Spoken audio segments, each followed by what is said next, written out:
Entonces, en estas personas que tienen o padecen de albinismo, hay una ausencia total de melanina. ¿Qué quiere decir esto? Si hay ausencia total, o sea, si no hay melanina, entonces ellos no van a tener un color. El pigmento. Ellos van a ser totalmente blancos, Sí. van a ser de piel pálida, Y incluyendo cabello. sus ojos. Sus ojos tampoco no van a tener una coloración o una pigmentación normal, lo cual les va a dar a ellos, o se va a poder apreciar en ellos una tonalidad de iris de colores claros, en este caso de azul, incluyendo hasta colores morados. Luego tenemos otro síndrome llamado fenilcetonuria. Este síndrome de fenilcetonuria, chicos, también es un síndrome que viene a formar parte de los que presentan origen genético. Como ustedes ya saben, toda enfermedad, como ya les mencioné, que viene a tener un origen genético, nunca tiene un tratamiento.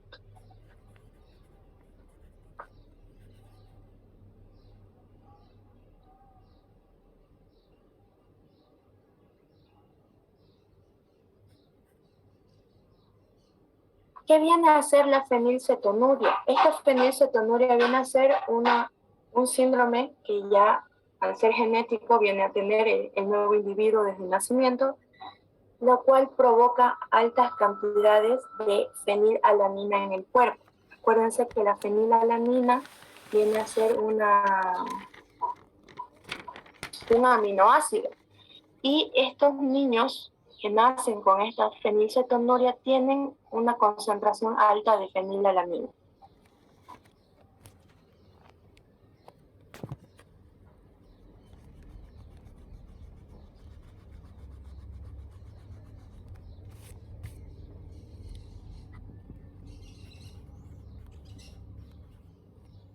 Entonces, estas personas que padecen de la fenilcetonuria, del síndrome, de fenilcetonuria, tienen una deficiencia de la hidroxilasa para la fenilalanina, lo cual es necesario, o esta enzima que se ve aquí, que es la hidroxilasa, es una enzima necesaria para poder descomponer a la fenilalanina, para poder descomponer este aminoácido.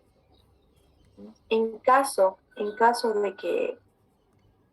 de que nosotros, digamos, tengamos una acumulación de esta fenilalanina, puede producir problemas de salud.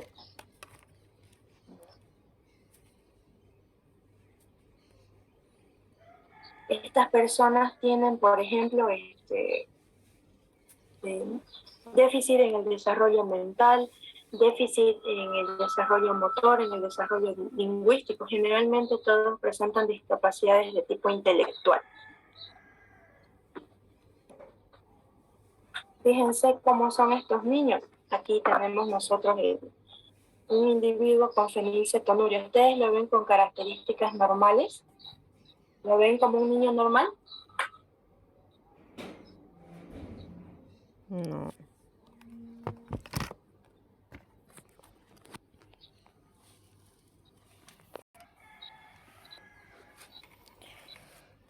¿Lo ven normal, chicos, a ese niño de la imagen?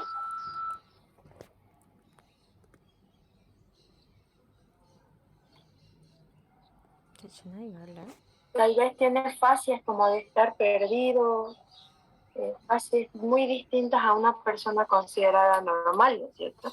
Entonces no se olviden que esta fenilcetonuria es la ausencia de la enzima hidroxilasa fenilalanina, la cual necesita el cuerpo para poder degradar este aminoácido. Finalmente tenemos el síndrome adrenogenital. Este síndrome adrenogenital viene a ser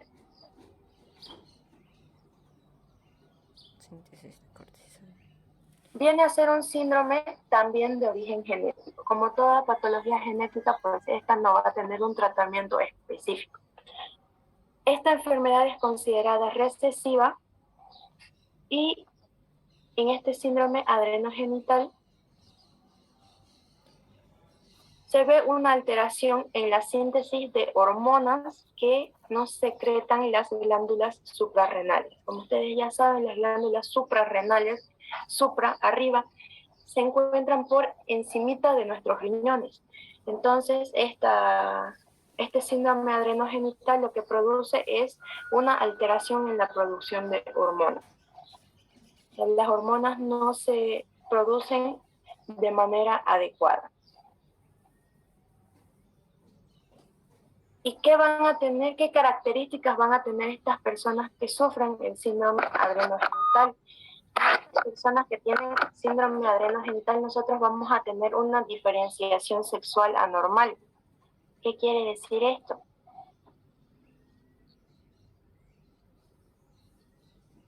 Que las personas, cuando está atravesando la etapa de la adolescencia, la diferenciación sexual, o sea, la aparición de los caracteres sexuales secundarios en ellos va a ser anormal.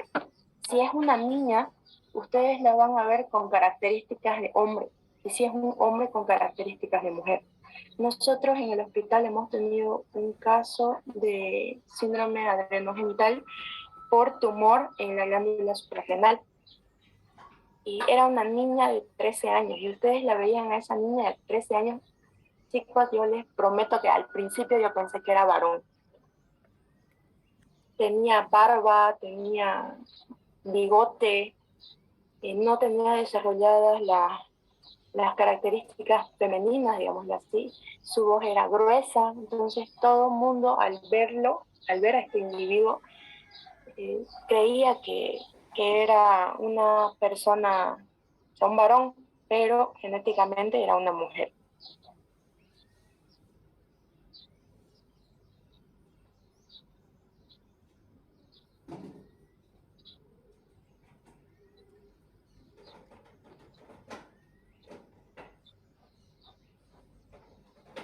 Entonces, este síndrome adrenogenital no solamente se puede ver por alteración dentro de las glándulas suprarrenales, como ser por un tumor, también existe otra enfermedad llamada hiperplasia suprarrenal congénita. Esta hiperplasia suprarrenal congénita, como su nombre lo dice, ya viene desde el nacimiento, y estas también van a producir este síndrome adrenogenital.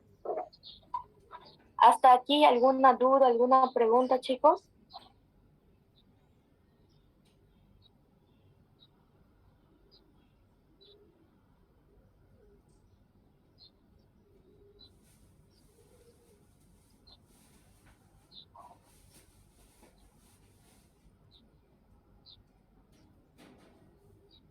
¿Algo que no hayan entendido hasta aquí sobre las enfermedades autosómicas?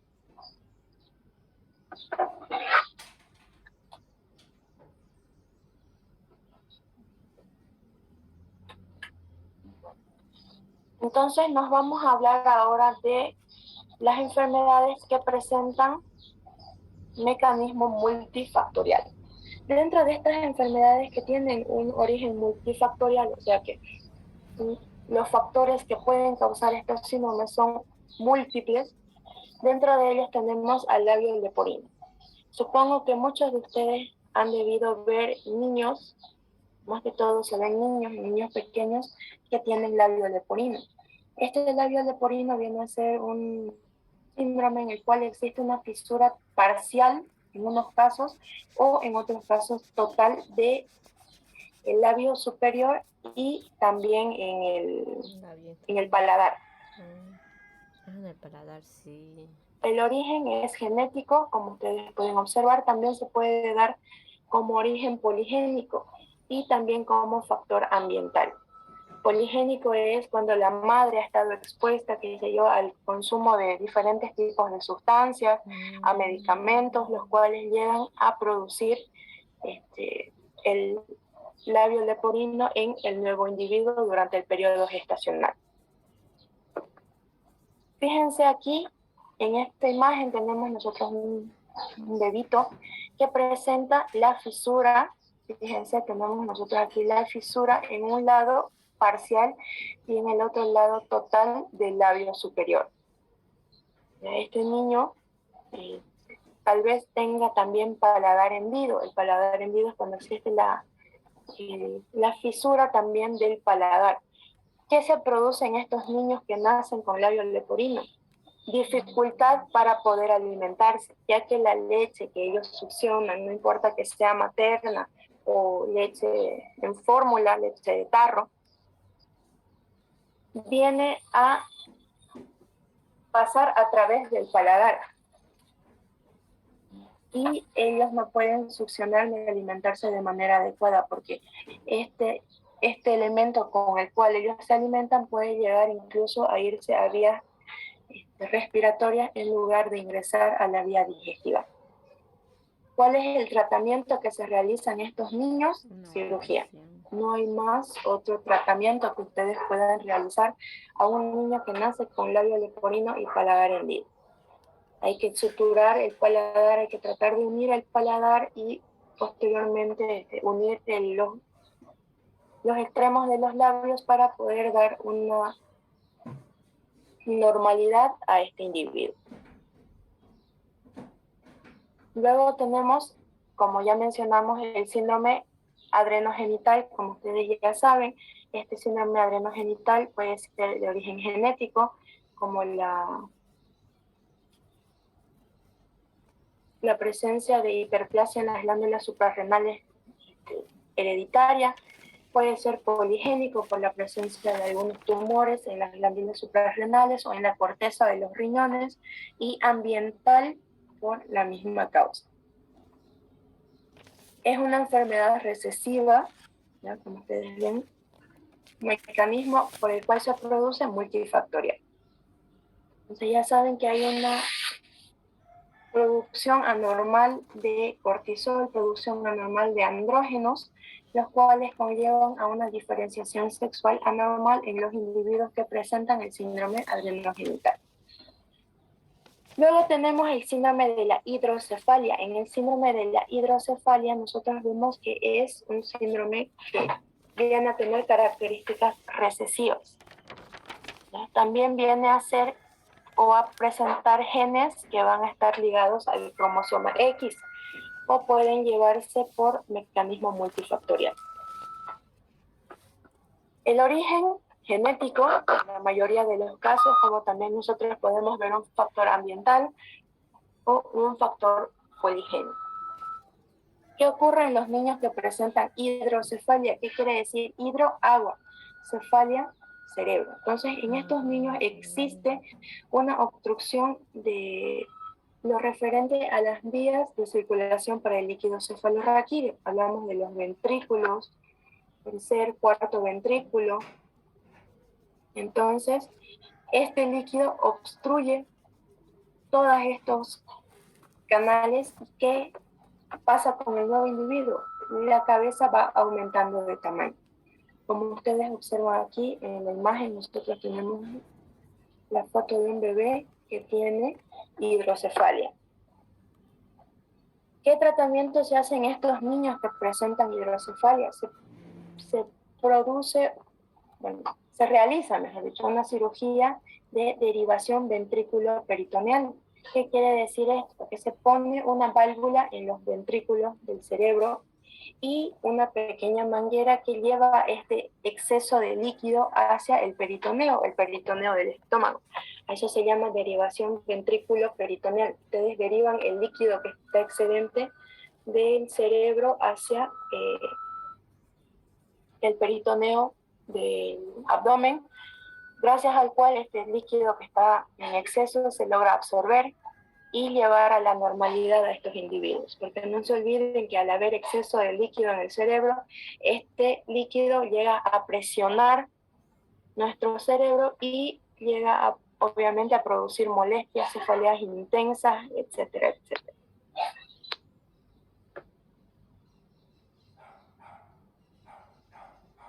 Tenemos también la anencefalia y espina bífida. La anencefalia, chicos, vienen a ser individuos que nacen con ausencia de una porción, o sea, ausencia parcial o ausencia total de lo que viene a ser el cerebro.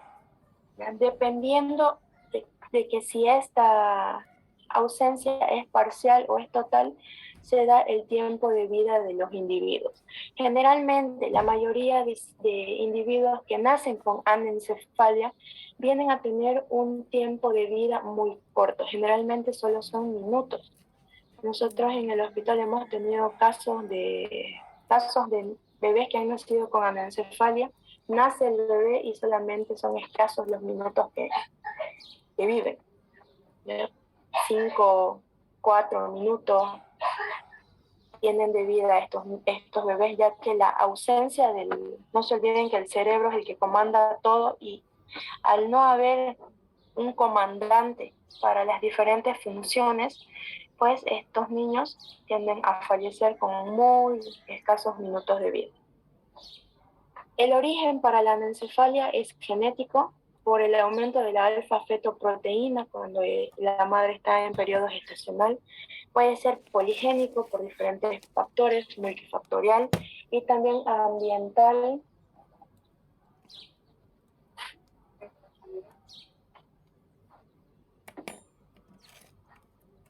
Puede ser ambiental, como ya les mencioné, por el hecho de que la madre haya estado expuesta a algún tipo de medicamento, o tal vez haya consumido algún tipo de sustancia.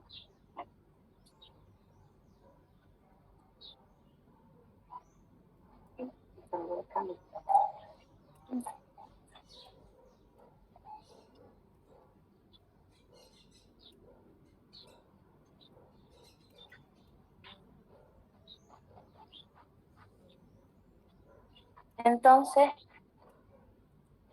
eso sucede con la anencefalia. Ahora, otro caso, otro síndrome viene a ser el síndrome de la espina bífida. Este síndrome de la espina bífida vienen a ser individuos que nacen con parte de lo que viene a ser la espina, el famoso espinazo o médula espinal hacia afuera. Fíjense esta imagen, aquí tenemos nosotros un bebé que ha nacido con espina bífida. Las terminaciones nerviosas vienen a estar por fuera del conducto vertebral. Fíjense cómo se forma como si fuese una ampolla. En estos individuos, el tratamiento que se realiza también es una cirugía para tratar de normalizar esta parte, ya que para un bebé estar todo el tiempo boca abajo y no poder volcarse de espaldas viene a ser muy, muy moroso, ¿no? Eso es lo que sucede en la anencefalia y en la espina bífida. Finalmente tenemos un síndrome llamado síndrome de luxación congénita de cadera. Esta luxación congénita de cadera viene a ser un síndrome en el cual el bebé nace con una luxación entre la cadera y el fémur. A todo bebé que nace, y ustedes no me van a dejar mentir, cuando nacen los bebés, ¿qué es lo que hace el pediatra? Va al neonatólogo y le empieza a hacer unos movimientos en sus piernitas, como están aquí en la imagen. Hace movimientos rotatorios con las piernas del bebé. ¿Y esto para qué? Para ver si tenemos un perfecto encaje entre la cadera y el fémur. Si el bebé no llora, si el bebé no llora,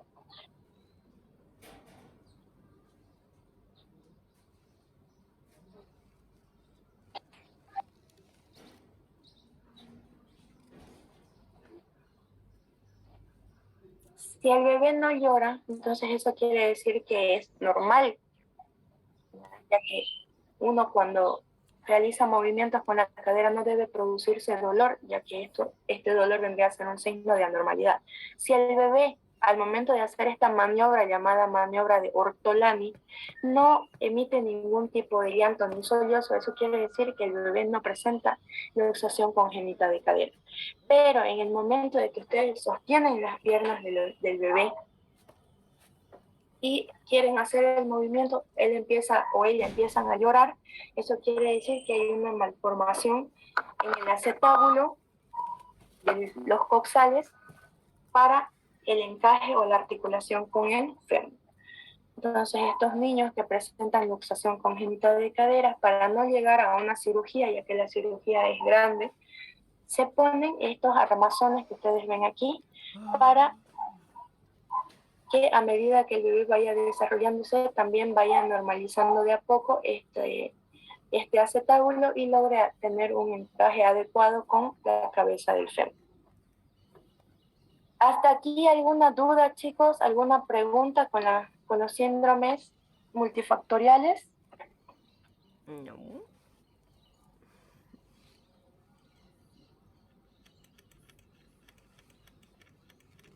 No, doctora. Muy bien. Entonces, nos vamos ahora a hablar de los síndromes que ya tienen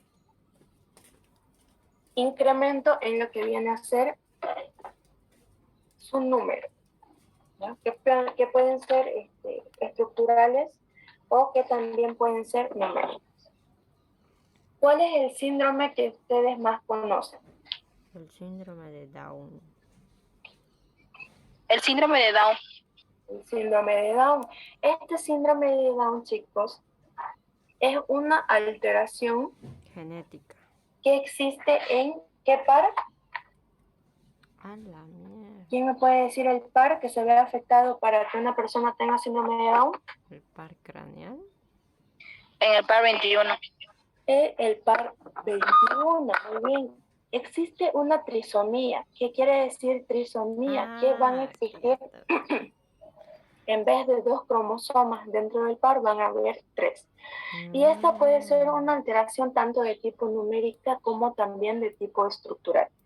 Acuérdense que durante el periodo de la meiosis existe un entrecruzamiento llamado crossing over, ¿no es cierto? En el cual un par de cromosomas va a realizar el intercambio de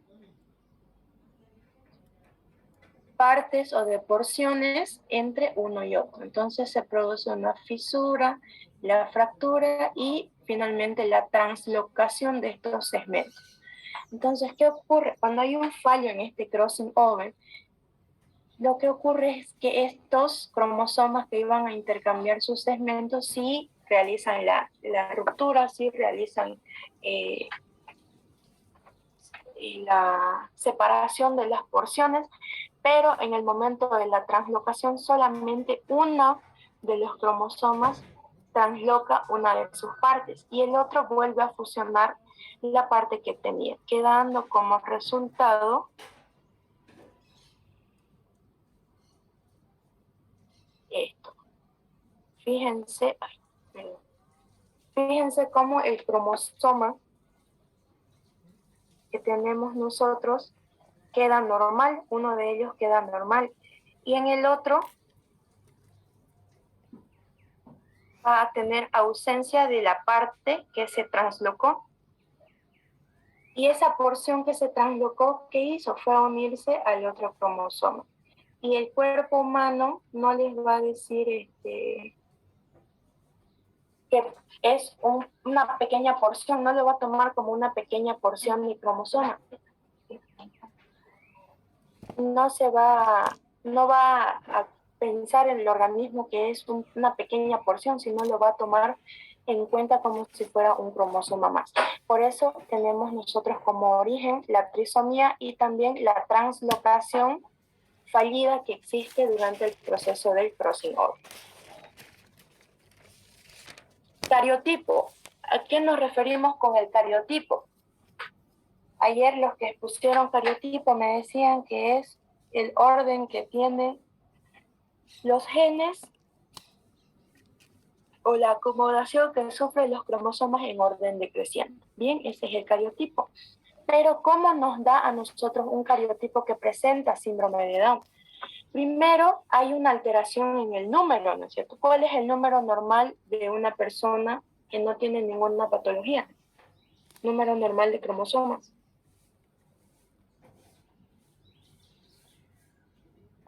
23. número normal de cromosomas 40, 46.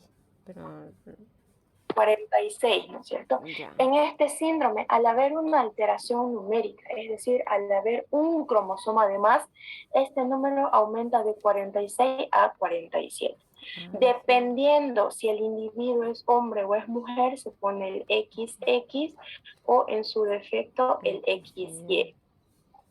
Y se pone el número de par el cual sufre la alteración. En este caso, ustedes me dijeron 21. que en el cariotipo el síndrome de Down era trisomía ¿en qué par? 21. En el 21, ¿no es cierto? Entonces ponemos par 21 y ponemos un pequeño signo más, ya que en ese par existe un cromosoma de más. ¿Quedó claro cómo ustedes van a acomodar su cariotipo? Sí. Sí, doctora. Muy bien. ¿Qué características van a tener los niños que nacen con síndrome de Down? Ustedes van a ver en ellos microcefalia, es decir, que van a tener una cabeza mucho más pequeña de la considerada normal. La boquita de estos niños va a estar generalmente semiabierta, va a estar entreabierta, ellos no van a poder cerrar la boca, sino que queda permanente o constantemente semiabierta. Y lo más notorio en ellos, dependiendo obviamente del grado de síndrome de Down que tengan, va a ser el retraso o retardo mental. Aparte de ellos, cuando nacen estos niños, tienen solamente un pliegue en su manito llamado el pliegue simiano o el pliegue simiesco. ¿Qué quiere decir esto? Nosotros en nuestras palmas de las manos tenemos numerosas líneas o numerosos pliegues. En ellos existe un único pliegue que se extiende de un lado hacia otro, y a este se llama el pliegue simiesco o el pliegue simiano. Wow. Eso es lo más característico, que uno cuando nace un niño y ve que tiene rasgos como si fuese a tener síndrome de Down, lo primero que hace es mirarle la manito. Si ustedes le ven la mano y ven ese único pliegue extendiéndose en toda la palma, listo, compañeros, presencia de síndrome de Down. Ustedes no van a poder ver el retardo mental de un bebé que acaba de nacer, o sí pueden.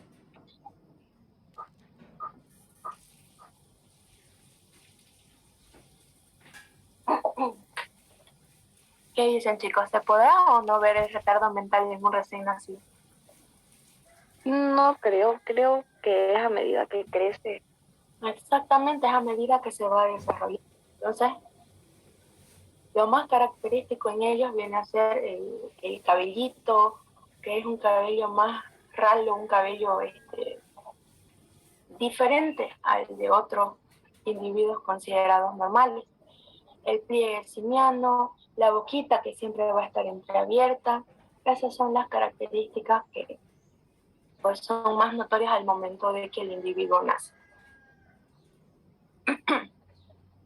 Otro síndrome viene a ser el síndrome de Patau. Este síndrome de Patau, al igual que el de Down, presenta alteraciones numéricas, ya que se ve alterado el número de cromosomas, y tiene alteración de tipo estructural. Se ve una trisomía, en el síndrome de Patau nosotros tenemos una trisomía en el par 13. Como ustedes ya saben, trisomía quiere decir que existe un cromosoma de más en este par. Ahora bien, la translocación para hacer una alteración estructural se da casi en el mismo tipo que en el síndrome de Down. En el par 13, al momento de estar llevándose a cabo el crossing over, existe una anormal translocación de los segmentos a intercambiar en los cromosomas, lo cual produce que un segmento de ellos quede pegado, digamos así, a un cromosoma que ya está completo, lo cual nos va a dar lugar a que el organismo note este pequeño segmento de cromosomas como un cromosoma de más. Obviamente no es el único caso, también se ve la presencia de cromosomas enteros y no solamente segmentos. Entonces, ¿cómo determinamos nosotros un cariotipo para el síndrome de Patau? Si estamos diciendo que esta es una trisomía, ¿qué quiere decir esto? Que va a haber ¿cuántos cromosomas de más?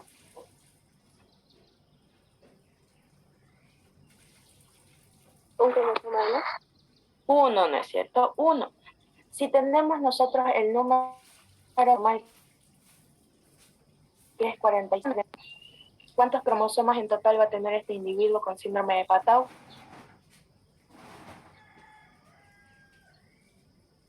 47, ¿no es cierto? Porque estamos hablando de un cromosoma de más, 47.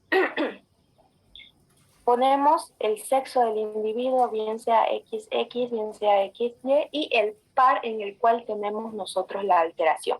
En este caso, el síndrome de Patau, ¿en qué par se lleva? ¿En qué par se ve la afección? En el par número 13. Y en este par 13, ¿qué ocurre? Un aumento en el número cromosómico. ¿Qué características ustedes van a poder ver en niños con síndrome de Patau? Microcefalia, y vamos a ver la frente en tobogán. Si ustedes se fijan aquí, ellos tienen una frente prominente. Fíjense, a este pequeño bebé, aparte de tener su frente en tobogán, o sea, la frente prominente, también llegan a tener otro tipo de alteraciones, fíjense, como ser ciclopía. Estos niños pueden nacer con otras alteraciones más, como ser cíclope, ausencia de fosas nasales, malformaciones en lo que viene a ser cráneo y cara. Entonces todo esto conlleva a que estos individuos fallezcan a muy temprana edad. ¿Alguna duda hasta aquí, chicos?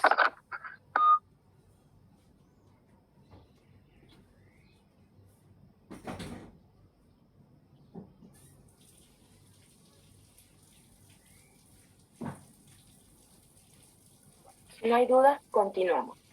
Tenemos ahora el síndrome de Edwards. Este síndrome de Edwards es una alteración únicamente de tipo numérica. ¿Qué quiere decir esto? Que va a haber una trisomía en el par 18. Numérica afecta el número, por lo tanto el número se va a ver alterado a nivel del par 18. Entonces, este síndrome de Edwards tal vez sea catalogado como uno de los más leves, ya que tienen características como ser bajo peso al nacer, orejas de implante bajo, también tienen un retardo en el desarrollo mental, pero como ustedes ven no existe otros factores que lo puedan llevar al deceso de inflación. Entonces, al ser un síndrome con alteración numérica, eso quiere decir que el número total de cromosomas se va a ver alterado. Por lo tanto, nosotros de tener la normalidad de 46 cromosomas, como sabemos que hay una trisomía a nivel del par 18, eso quiere decir cromosoma de más. Entonces, en total, ellos van a tener 47 cromosomas. 47 cromosomas, dependiendo del sexo, van a ser XX si es mujer, XY si es varón. ¿Qué par va a ser el afectado? El par 18 con un aumento.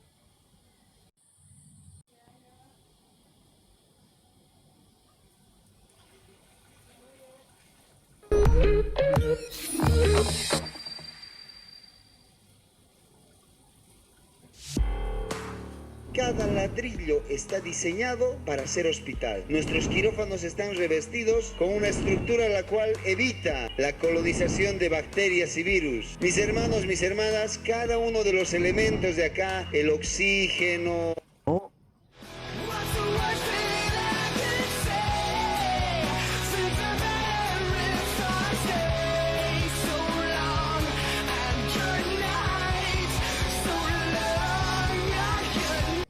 agua podemos ver o que podemos de repente minimizar de algún modo. Giampiero, ¿por qué Giampiero te dice bebé? Hola, hola, bella, ¿por qué me dejas en visto? Divina. Vamos a ver WhatsApp. ¿Por qué te pones nerviosa? Te encontró Pinky, ya quemaste. Cristian te está diciendo amor en este momento. ¿Le revisamos a la chiquita y al grandote? ¿Qué dice la gente? Tener un retardo en el crecimiento, sus orejas, fíjense, sus orejitas también de ellos vienen a ser de implante bajo o pueden tener una forma anormal, pueden tener malformaciones a nivel cardiovascular, pueden llegar a tener soplos cardíacos, tienen también deterioro en la capacidad intelectual o retardo en la capacidad intelectual. Pero estos niños sí pueden llegar a alcanzar la edad adulta. ¿Ya? Pueden alcanzar la edad adulta. Entonces, ¿cómo va a ser el cariotipo que va a presentar un niño con síndrome de Cri-du-Chat? Como ya les mencioné, al haber delección de un brazo, de un cromosoma, eso quiere decir que el número total de cromosomas no va a variar. Por ende, va a ser 46. 46, dependiendo si es niña, XX, 46, dependiendo si es varón, XY. ¿Qué va a pasar? Tenemos que poner el par que se ve afectado. Entonces, ¿cuál par va a ser el afectado?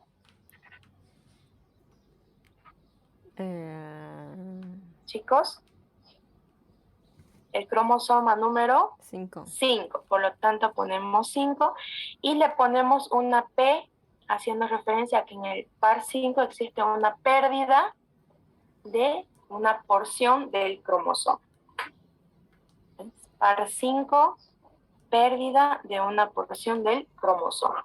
Y de esa manera ustedes tendrían el cariotipo para un niño que nace con síndrome de Cri-du-Chat. ¿Alguna duda hasta aquí? ¿Pregunta? ¿Algo que no hayan entendido?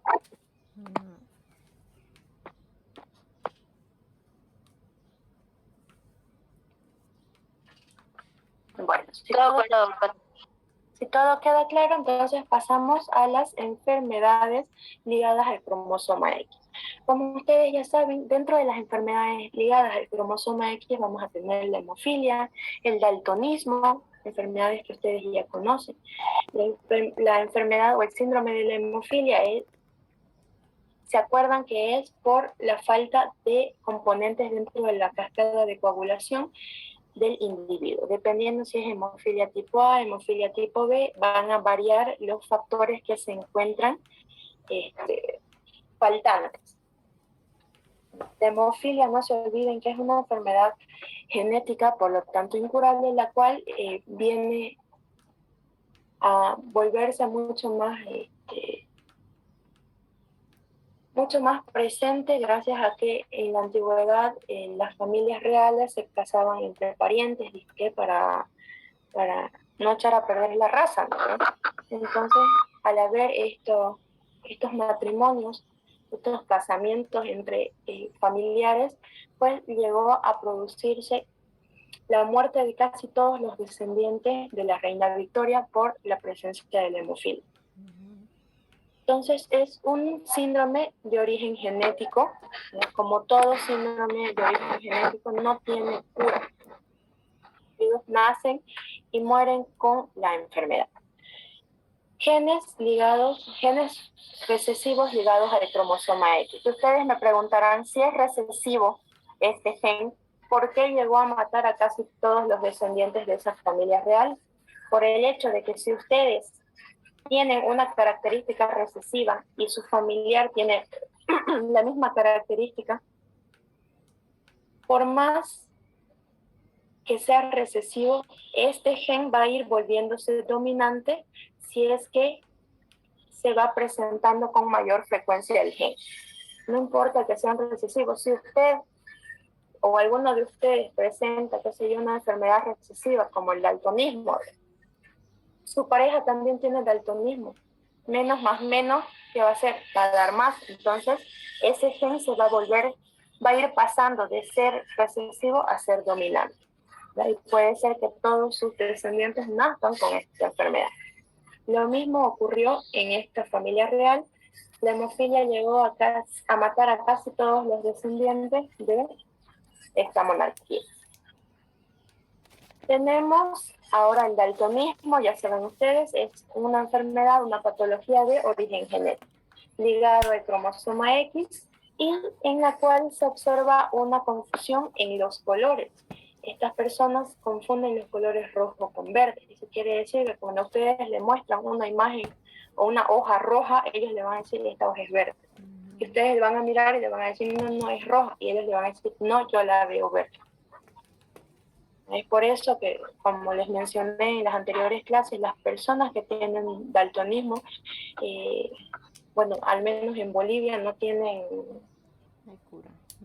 permisos para conducir, ya que pueden llegar a ocasionar accidentes de tránsito. Una de sus compañeras del año pasado me decía que su familiar vive en Estados Unidos, en qué parte, no sé, pero que ahí sí les permitían conducir de manera normal a estas personas que tenían daltonismo.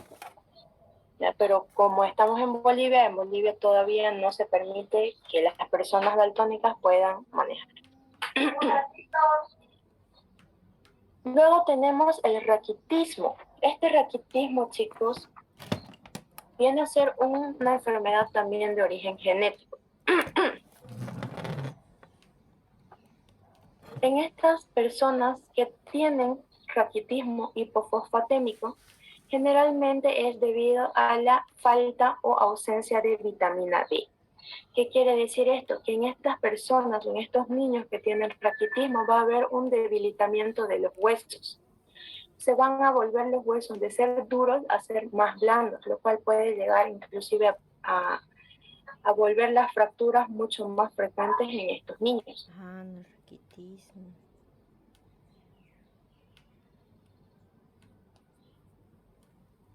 Sí. Entonces, ¿qué pasa con estos niños al no tener la vitamina D?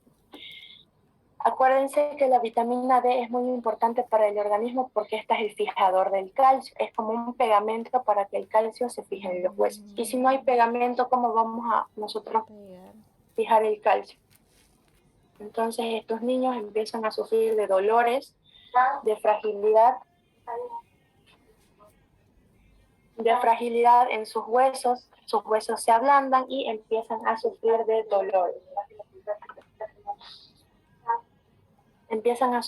dolores. Generalmente dolores de espalda, lumbalgias, dolores de cadera, y al momento de hacer los análisis se pide niveles de vitamina D, niveles de calcio, y ahí se puede llegar a constatar de que este niño o esta niña tiene raquitismo. El tratamiento para tratar de mejorar la vida del paciente viene a ser darle suplementos que contengan vitamina D, esto para aminorar la falta, digámoslo así, de esta vitamina dentro del organismo del individuo.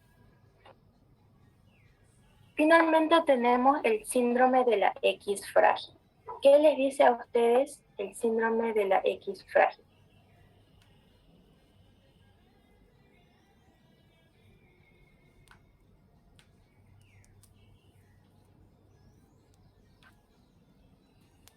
Ni idea, yo pues.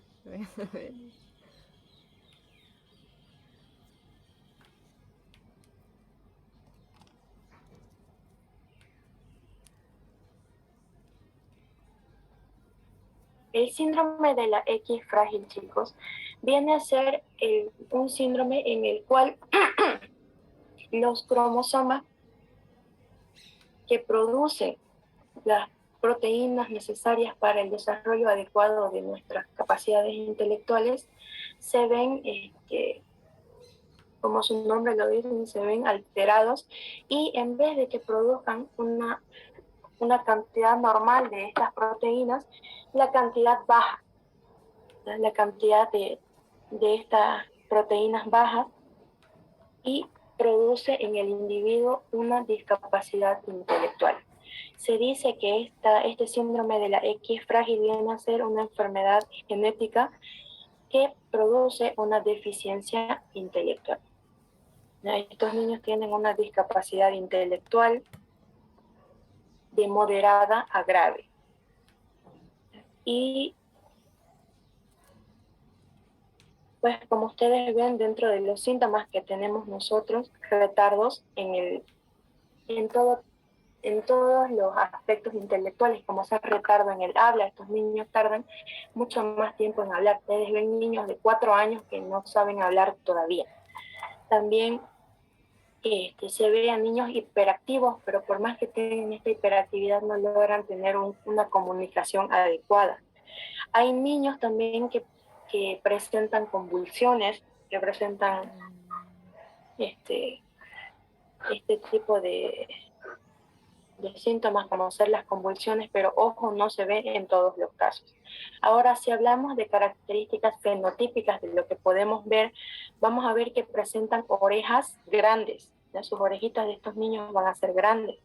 Sus frentes también van a ser prominentes, van a ser bastante prominentes. La mandíbula igual va a tener una forma más o menos alargada. Y sus piecitos de estos niños van a ser planos. Esas vienen a ser las características que nosotros vamos a ver en estos individuos. ¿Alguna duda hasta aquí, chicos? ¿Algo que no hayan entendido del síndrome de X frágil?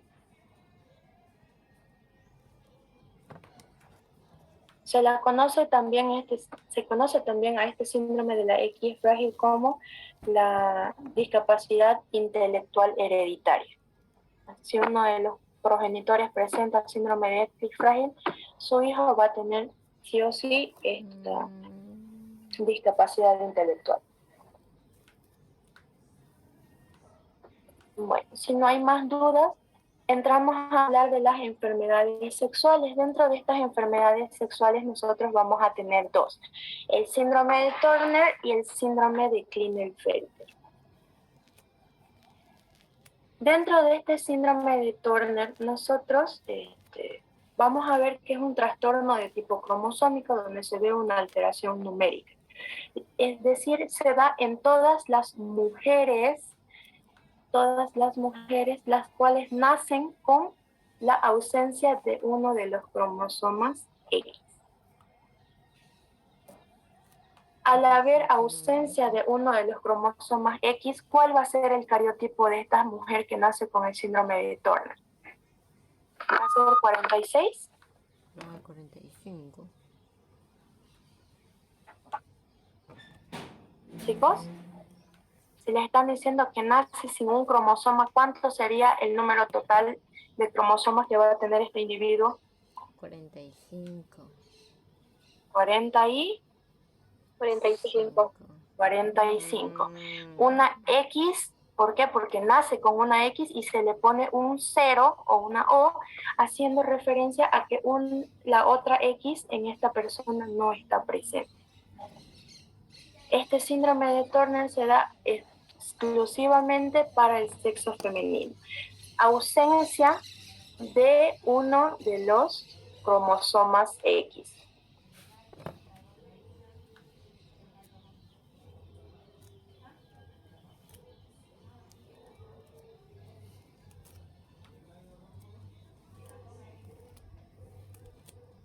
Ahora bien, ¿qué características van a ver ustedes en una persona que tiene síndrome de Turner? Estas niñas que nacen con síndrome de Turner no llegan a desarrollar sus caracteres sexuales secundarios y tampoco llegan a embarazarse.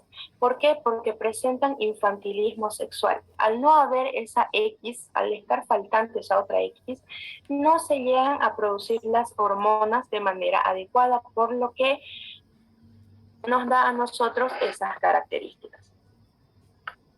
Si ustedes se fijan, lo más notorio en una niña que nace con síndrome de Down vienen a ser los pliegues que presentan en el cuello.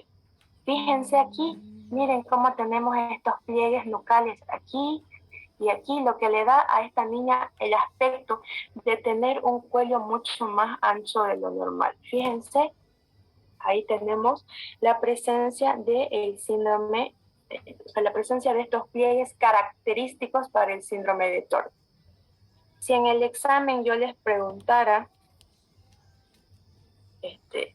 cuál es la característica que presentan las personas con síndrome de Turner, ¿qué me van a decir ustedes? Los pliegues que hay en el cuello son más anchos de lo normal, algo así.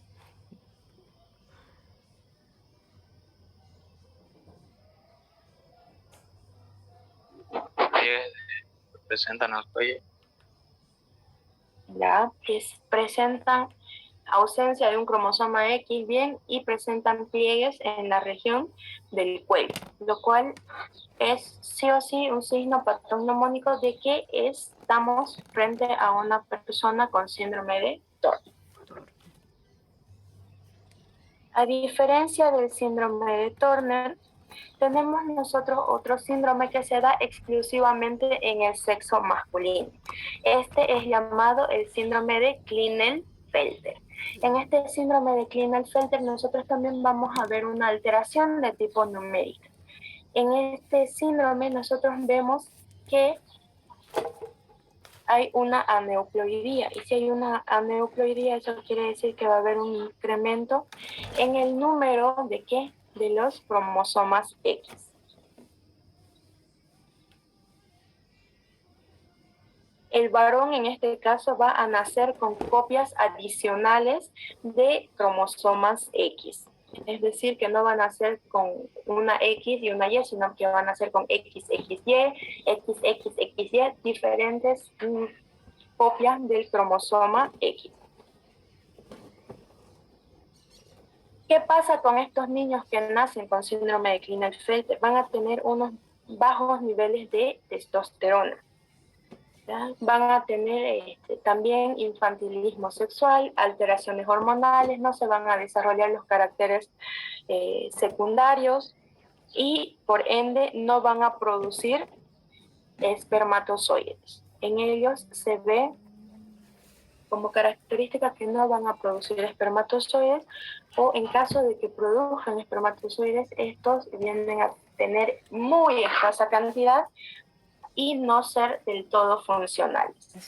Otra característica importante que se ve en estos varones, fíjense, aquí tenemos la foto de un niño, de un adolescente que presenta síndrome de Klinefelter.